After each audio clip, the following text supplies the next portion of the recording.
Hey y'all, happy Friday. So I do want to pick up a little bit where we left off yesterday, touching base um, back in Psalm 98, verse 2. And this this has been my word for this season, for this Advent season, that salvation is here. And like I was telling you about the line from Shane and Shane, sorry, I feel like all you can see is my head, is that it was what they knew by faith and knowing that there was one coming. We know him by name, Jesus the King, that name that is above everything that is named in heaven, on earth, and under the earth. And I'm looking at myself in the phone, so very sorry. And I sat here on purpose because I'm sharing with you my Italy, my nativity from Italy. This is the one that that made the trek back, and for those great guys who carried it for me, it was just definitely a trip. But the beauty of this is I just wanted to share it with you. So, but that salvation truly has come. Jesus has been here on the earth. And so Psalm 98:2, the Lord has made known his salvation, his righteousness has he openly shown in the sight of the nations. And so I'm going to read you a couple of verses to share with you just what I have in my study time. So I'm sharing some of those personal things with you. But Luke 2, verse 30 and 30 through 32. And it says, "For with my own eyes I have seen your salvation, which you have ordained and prepared in the presence of all people, a light for revelation to the Gentiles, to disclose what was before unknown, and to bring praise, honor, and glory to your people Israel." And I want to go to Luke 3, verse 6. And that is, "And all mankind shall see, behold, and understand, and at last acknowledge the salvation of God, the deliverance from eternal death." And that this salvation, which we've talked about so many times, what salvation means, and of course it being Yeshua in Hebrew, and that it is victory, and that it is prosperity, and that everything that is included in that salvation. I'm sorry, I'm looking for my note. My goodness, it was not that far away. Where, there it is. It's the next page. Salvation, deliverance, welfare, prosperity, and victory. Victory, because that is a part of salvation. It is deliverance from death, evil, Satan's dominion and his power and hold over us. And that the birth of Christ was the first physical manifestation of the plan of redemption. Of course, in the Old Testament, they had laws, rules, regulations that they had to follow in order for God to keep them until the Messiah. But now that Jesus has come, that was God made flesh, redemption here coming. I do want to go to Isaiah 40, verse 3.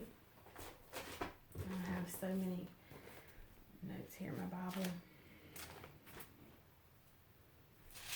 And this is prophetic, of course, over John the Baptist, moving into that with Jesus. "A voice of one who cries, prepare in the wilderness the way of the Lord. Clear away the obstacles, make straight and smooth in the desert a highway for our God.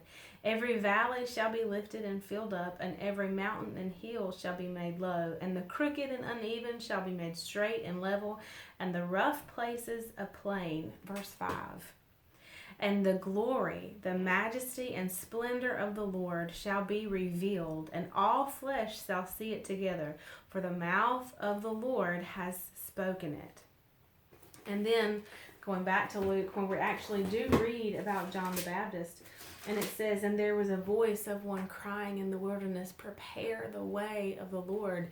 And that's what John was. He was the one, the forerunner, the one who would make straight the way of the Lord, the one who would prepare hearts where the children of Israel didn't really know that they needed to think differently, or that their hearts were out of line or out of place, or that the Savior would change all of those things, remove the heart of stone and put in a heart of flesh. And so that John, when he began to really cry out in the wilderness, preparing the way, I did do some reading, and I'll share more with you on this later. But when it was talking about preparing the way of the Lord, make his beaten path straight, filling up every valley and ravine shall be filled up, mountain and hill shall be leveled, crooked places made straight, and rough roads be made smooth. Well, that is actually what they did when they were carrying a king, when a procession was moving from town, when royalty was going to visit somewhere else. When the king traveled, there was a group that went on before the king to literally make the rough road, the rough paths smooth, to fill up any potholes, which we would call now, that were in the road, to make it level and easy for the king to come through. And so that was preparing the way so that when he came, the roads would be ready, right?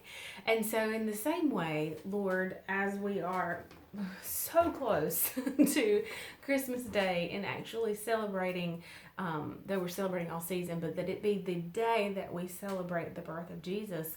Lord, may the days, from these few days that we have from today until next Wednesday, Lord, show us and prepare the way so that as we pause on Christmas Day to really meditate on your birth, that the things that we need to see, we're ready to see. Does that make sense? That those rough places have been smoothed out, that the holes have been filled up, and that we are ready. And what the Lord has for us, what is coming for us, is coming in on smooth paths. I feel like I didn't say that right, but I see it in my head as it's moving on. I hope that makes sense. But anyway, I will see you tomorrow, Saturday, and we should be right about 8:30. If we're gonna be late, I will try to go on and post in the group page so that you'll see that. But anyway, I'll see y'all tomorrow. Bye, y'all.